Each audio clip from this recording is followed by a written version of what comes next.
আমরা এর পূর্বের ক্লাসে বি ভার্বের বিভিন্ন রূপ যেমন is, am, are, was, were, being অথবা বিন এর ব্যবহার জেনেছি, কিন্তু বি এর ব্যবহার আমরা পূর্বের ক্লাসে জানিনি। আজকের ক্লাসে জানবো বি এর ব্যবহার।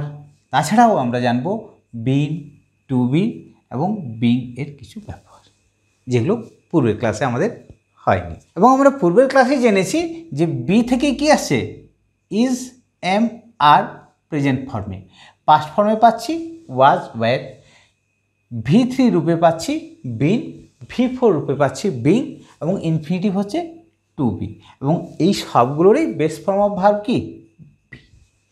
এরপর আমরা জানবো ফিউচার টেন্সের ক্ষেত্রে কিভাবে আমরা বি ব্যবহার করে থাকি।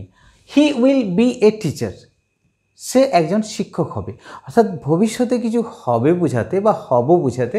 যেমন I will be a teacher যদি আমরা বলি, তাহলে সেক্ষেত্রে আমরা কিন্তু এই যে মডাল অক্সিলিয়ারি উইল পাচ্ছি, তারপর অবশ্যই বি ব্যবহার করব। ওকে, এবং আমরা জানি মডাল ভার্বের পর সর্বদা বেস ফর্ম অফ ভার্ব ব্যবহার হয়, তাহলে বিটা হচ্ছে বেস ফর্ম অফ ভার্ব, সেক্ষেত্রে বসেছে, এবং এই বি বিকামিং অর্থাৎ হওয়া অর্থে ব্যবহার হয়েছে।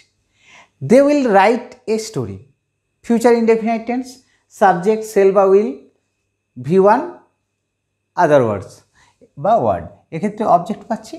এরপর এই বাক্যটাকে যখন আমরা পেসিভ ভয়েসে করব, তখন কিন্তু আমরা বি এর ব্যবহার করব। কীরকম, a story will be written by them, তাহলে এই বি উইলের পর বেস ফর্ম অফ ভার্ব রূপে বসেছে এবং এটা হেল্পিং ভার্বের কাজ করেছে। ওকে, পরের উদাহরণটাতে আমরা কি দেখছি, they will be playing football, তারা ফুটবল খেলতে থাকবে। ফিউচার কন্টিনিউয়াস টেন্সের ক্ষেত্রেও আমরা কিন্তু বি হেল্পিং ভার্ব রূপে ব্যবহার করে থাকি। তাহলে উইল পেলাম মডাল অক্সিলিয়ারি, এবং আমরা আগেই বলেছি যে মডাল অক্সিলিয়ারির পর সর্বদা বেস ফর্ম অফ ভার্ব বসবে। তাহলে আমরা প্রথম বাক্যেই আমরা কি জানলাম, যে ফিউচার টেন্সে কোনো কিছু হবে, হব বা হবে বোঝাতে কি সেল বা উইলের পর আমরা বি ব্যবহার করে থাকি। সিম্পল ফিউচার টেন্সকে যখন আমরা পেসিভ ভয়েসে পরিণত করব, তখন সেল বা উইলের পর আমরা হেল্পিং ভার্ব রূপে বি এর ব্যবহার করব। আবার ফিউচার কন্টিনিউয়াস টেন্সের ক্ষেত্রে কিন্তু আমরা সেল বা উইল এরপর অবশ্যই বি ব্যবহার করব। তারপরের উদাহরণটাতে কি দেখছি, we shall have been reading till the teacher comes, future perfect continuous. কি বললাম, ফিউচার পারফেক্ট কন্টিনিউয়াস। তাহলে এক্ষেত্রেও আমরা কি দেখছি, মডাল অক্সিলিয়ারি সেল, তারপরে হ্যাভ পাচ্ছি।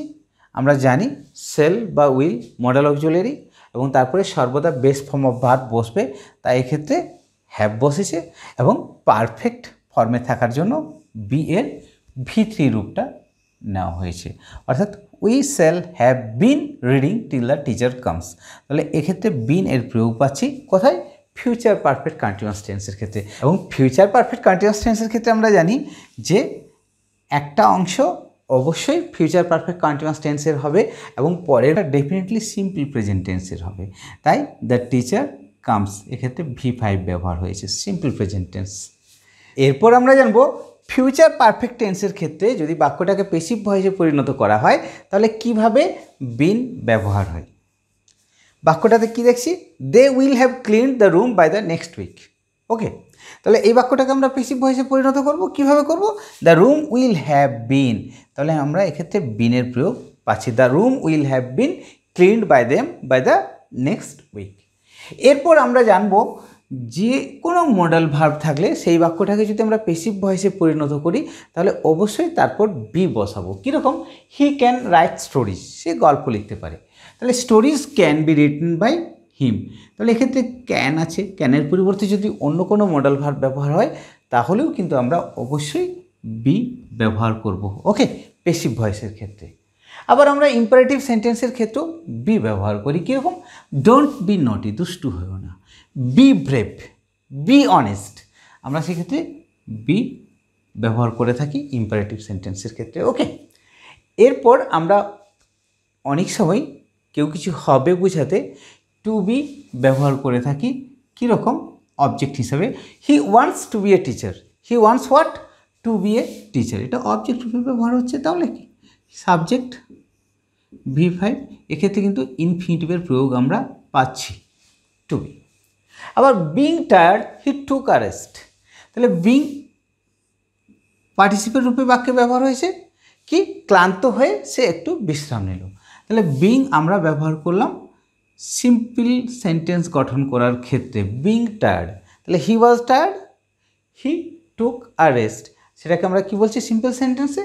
বিং টায়ার্ড হি টুক আ রেস্ট। এক্ষেত্রে বিং পার্টিসিপেল ফর্মে বাক্যে ব্যবহার হয়েছে। আবার আমরা এক্ষেত্রে একটা বাক্য দেখছি, I am happy to B here. এক্ষেত্রেও টু বি ব্যবহার হচ্ছে। আবার কোনো কাজ করতে হবে, করা উচিত, এরকম সেন্সেও কিন্তু আমরা টু বি ব্যবহার করে থাকি।